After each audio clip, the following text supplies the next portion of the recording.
We'll know soon the cost to the city for going through bankruptcy. Lawyers and consultants have until Monday to turn in their invoices to Judge Steven Rhodes for his approval. Stephen Henderson recently sat down with former emergency manager Kevin Orr and asked him about the final bill for bankruptcy.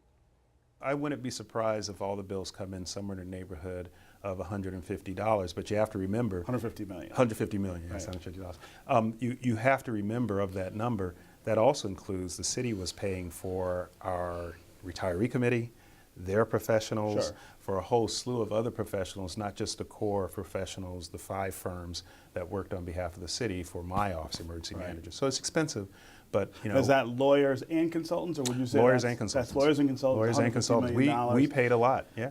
But what percentage would that be, for instance? I mean, if percentage of debt. If you size it at, overall, we reduced a whole number of $10 billion, and you're looking at $150 million. I mean, you're looking at, do the math. 1%. 1.5%. Yeah. Yeah. Right. Yeah. So, Okay.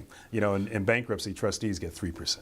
Okay. Right. Next time I do something like this, I'm gonna say, okay, In a give private me 3%, and private, yeah, Right. give me the trustees commission of 3%, and I'll pay the professionals off that number. I'm Right. just kidding. Okay. We're not doing this again. I Yeah, thought we no, agreed. No, I don't mean here. I mean anyplace. I'm just kidding. But I'm saying, Yeah. if you look at the whole numbers involved, it's a large number, and certainly for folks who are not used to it, Right. this is a lot of money.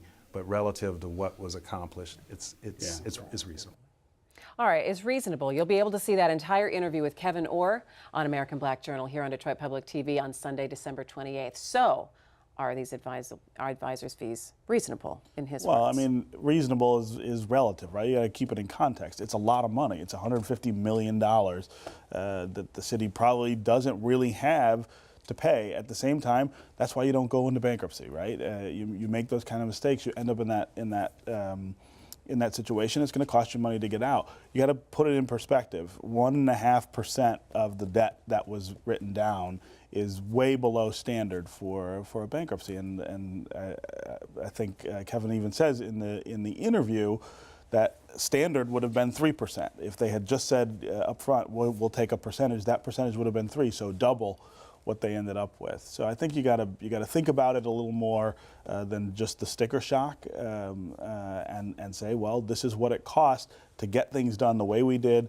at the speed we did, and to move forward. I think what people sometimes chafe at a little bit, though, Nolan, is when they hear someone billing for walking down the street, or billing for flying home, on a Friday But, night. this wasn't a call Sam job. This was a very complicated legal issue.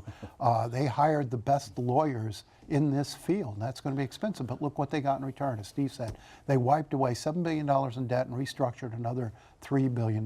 They freed up $140 to $160 million a year for operating funds. That was a masterful piece of work. You don't get that with some, a new law school grad walking out and going into court. They paid for quality, and they got a fairly good job, good return on their investment.